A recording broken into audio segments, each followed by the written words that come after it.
organizations.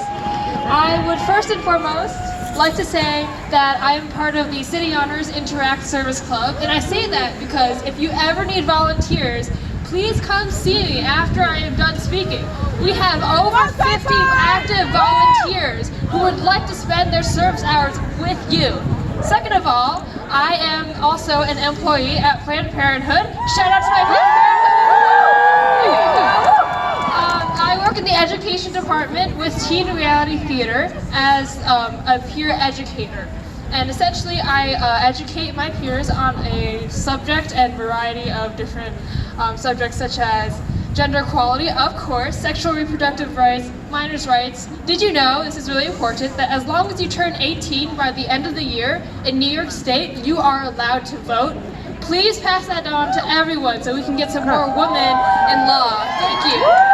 And third of all, as Vicky has said, I am a part of the Western New York Youth Climate Council, so I will be speaking primarily on environmental justice today.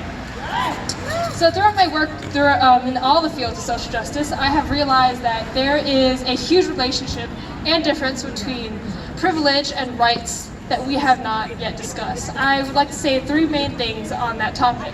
So, what we are fighting for today, and what we fight for every day of our lives, is our rights, not a privilege. It is not a privilege to be able to walk out without fearing getting shot or being hurt because of the color of our skin, because of what we are. It is a right. So you should never feel like you are asking too much of our representatives who are supposed to be helping us secure our rights. Thank you.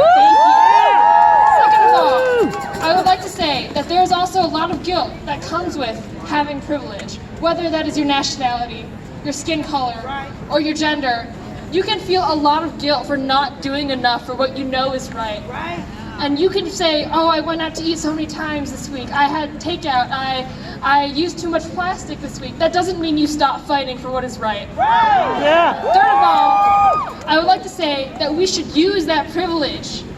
Use that privilege and what rights we already have to fight for people who do not have as much privilege or as many rights. Whether that is different communities of color, or people of different sexualities or different gender identities.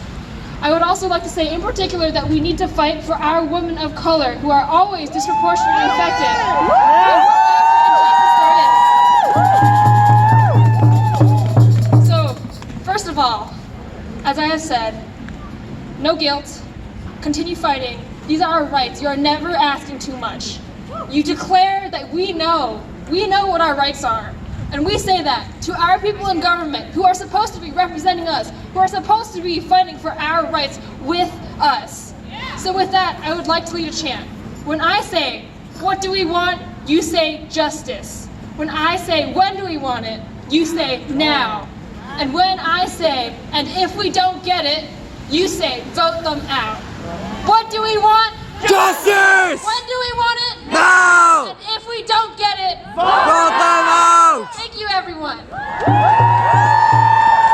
I would also like to say that we have petitions circling around for declaring a climate emergency. This is to tell our representatives that we do care that our planet is on fire. I have 5 different associates with me. One is Ilias, right over I'm holding a sign that says declare climate emergency. My wonderful mentor, Emily Diet, she's over here in an orange coat somewhere, and 3 other youth representatives who are all holding clipboards and are more than happy to get your petition signature to tell our people in government what we care about. Thank you. Go Val! Thank you, Valerie. Thank you so much.